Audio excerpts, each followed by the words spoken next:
just to have someone listen. I mean, you don't want your baby in pain, do you? So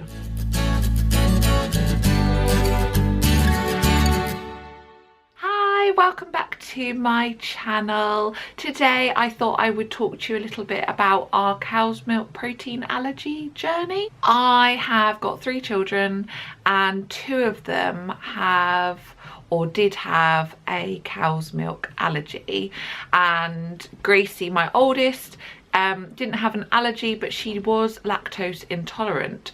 And I know a lot of people think that children can't be lactose intolerant, that it's only for certain people or older people, or I don't even know, but people always say, oh no, can't be lactose intolerant. Well, she was, so you know, I don't know. And yeah, it was only a slight intolerance, but it did affect her and it caused reflux.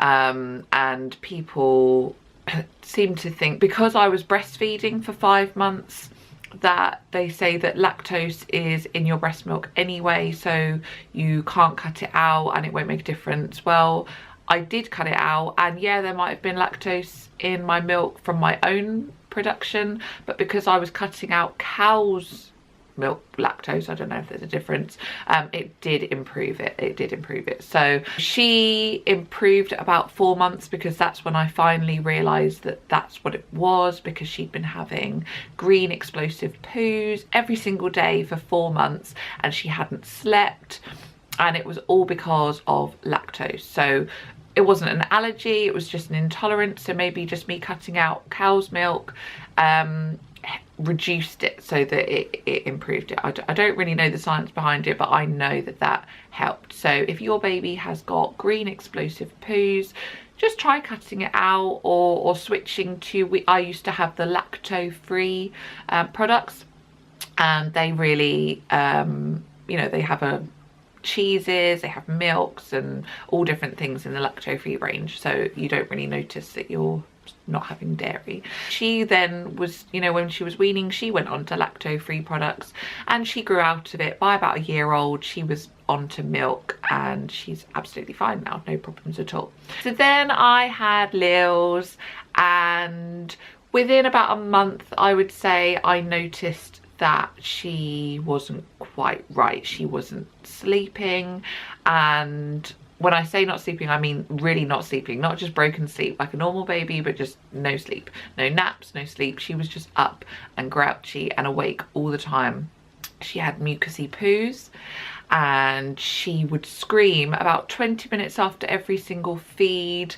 She would just be writhing around in pain and screaming and crying, and this was all alongside the fact that she had severe reflux as well, so she was also vomiting up every single feed. So we had a really rough time with Lils, and it got to about my 6th week check up with the doctor and mentioning it, and he said, you know, wait until you see the pediatric doctor for the baby 8-week check, she'll know what to do. So I waited, but by 7 weeks, so a week later, by 7 weeks, my milk had started to dry up because she just wasn't latching properly. She just wasn't feeding properly because she was in so much distress, because the pain never, you know, between feeds, the pain never disappeared. Eventually I realized she had tongue tie, so that was what was causing a distress as well, and my milk dried up by 7 weeks. So I then had a screaming baby who was starving hungry, but I had literally had nothing to give her. I couldn't express anything. It literally, over time, over those 7 weeks, it had slowly diminished, whether it probably hadn't even established properly in the first place. And so I had to bring forward my appointment with the pediatric doctor for the check. And I said to her, I said, I think she might have lactose intolerance, same as her big sister. And she dismissed it and said, you know, don't be silly. I said, but, you know, I think it might be more severe. I think it might even be an allergy, because she also was coming out in hives. And the doctor's response to that was, all babies cry and it's probably colic.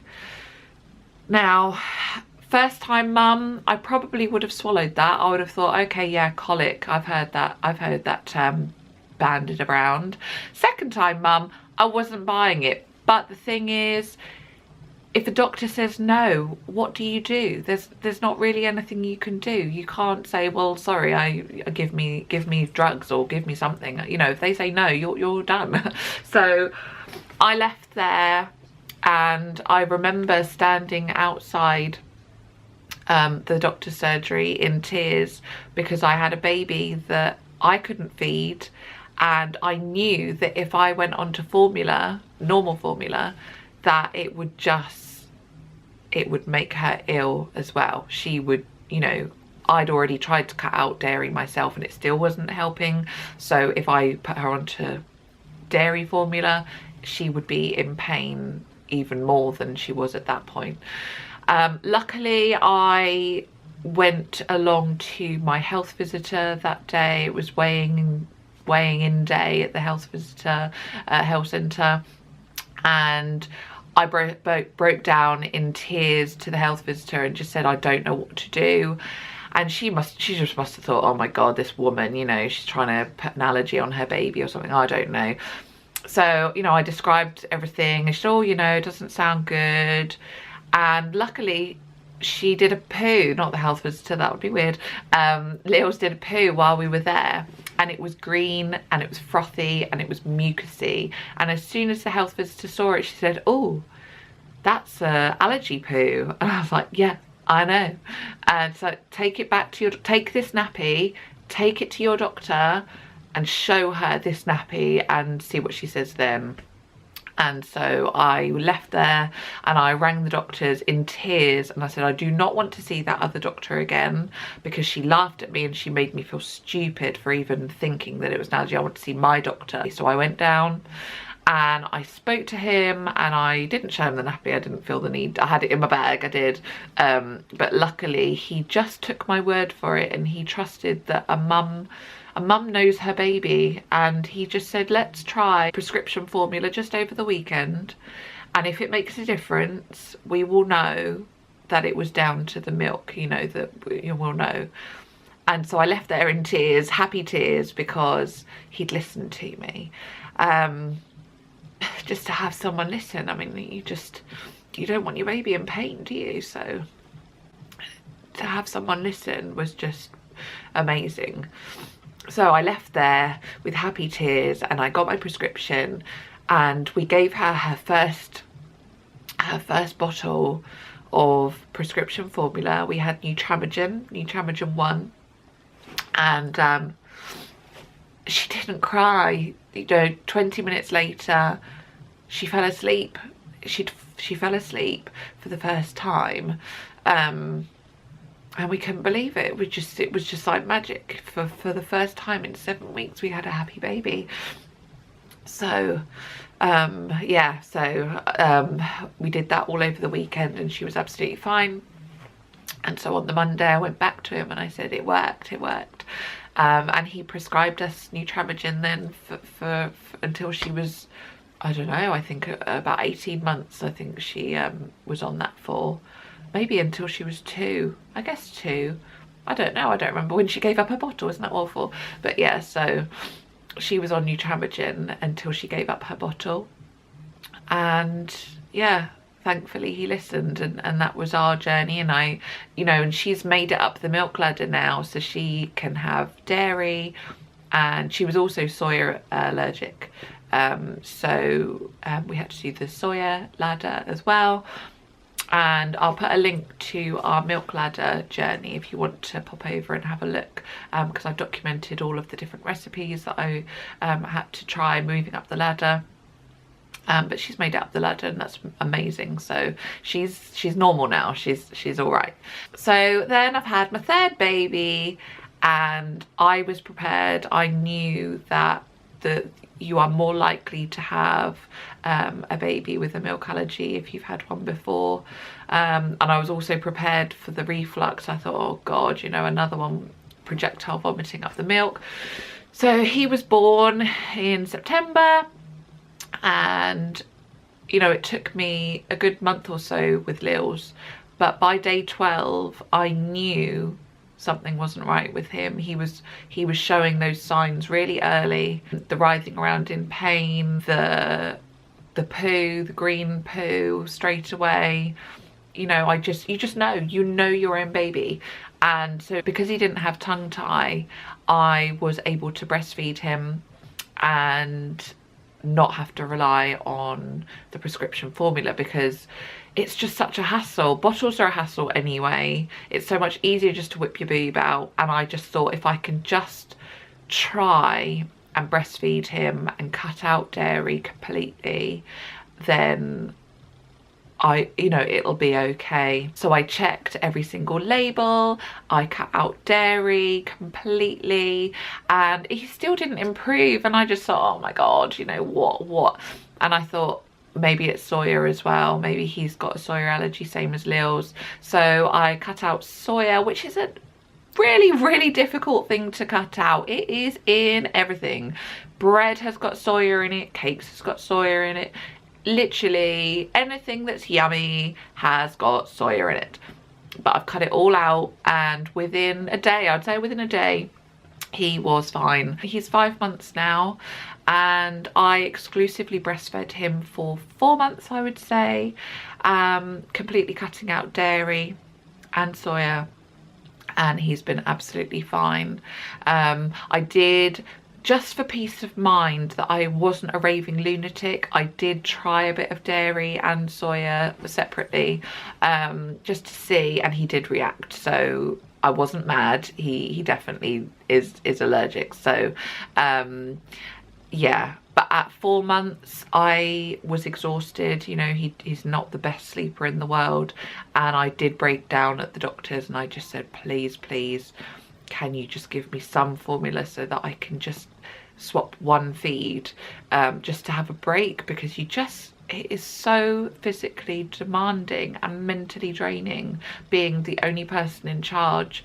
And so now he has a bottle at 10 o'clock at night, and it does push him through sometimes till 2 o'clock, so I do get 4 hours maximum.